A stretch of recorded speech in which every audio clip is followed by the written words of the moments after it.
Hoje vamos falar sobre uma das figuras mais importantes da história brasileira, Darcy Ribeiro. Ele foi antropólogo, educador e político que lutou pelo Brasil verdadeiro, pelas nossas riquezas culturais e pela igualdade social. Vamos explorar o impacto de suas ideias na educação, nos povos indígenas, na fome e no futuro do país. A Universidade de Brasília com a ideia de que a educação deveria ser mais que ensino, deveria ser uma transformação social. Ele imaginava uma universidade inovadora que ajudasse o Brasil a enfrentar seus defeitos. E até hoje, a UNB é um centro importante de conhecimento e mudança no país. Uma parte central do trabalho de Darcy foi a defesa dos povos indígenas. Ele acreditava que a diversidade cultural do Brasil era sua maior riqueza. O Parque Indígena de Xingu, criado com a ajuda de Darcy, é um símbolo dessa luta. Hoje, os direitos indígenas continuam em debate, mas a obra dele nos lembra da importância de preservá-los. Darcy Ribeiro via a fome como um problema profundo no Brasil, algo que não podíamos ignorar.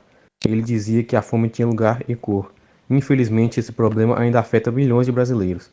Vamos refletir sobre as soluções que ele propôs e o que podemos fazer para mudar essa realidade. Darcy também defendia a reforma agrária. Para ele, a solução para combater a desigualdade no campo era apoiar a agricultura familiar. Ele acreditava que se distribuíssemos a terra de forma justa, o Brasil seria capaz de produzir seus próprios alimentos e reduzir a fome. Na obra A Fome que nos atravessa, Darcy fala que a fome no Brasil não é um problema natural ou inevitável.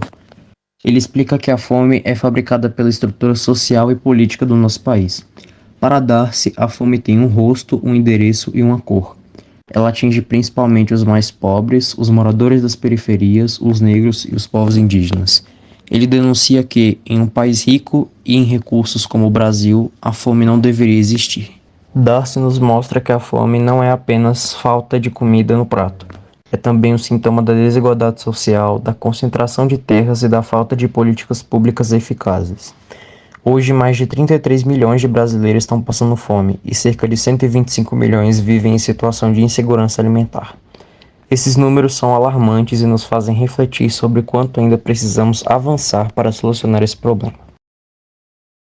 Mesmo em décadas após suas reflexões, a fome continua atravessando o nosso país. É um desafio que exige soluções urgentes e coletivas. Precisamos continuar essa luta lembrando das palavras de Darcy Ribeiro. O Brasil, com todas as suas riquezas, só será grande quando ninguém mais tiver que sofrer com a fome.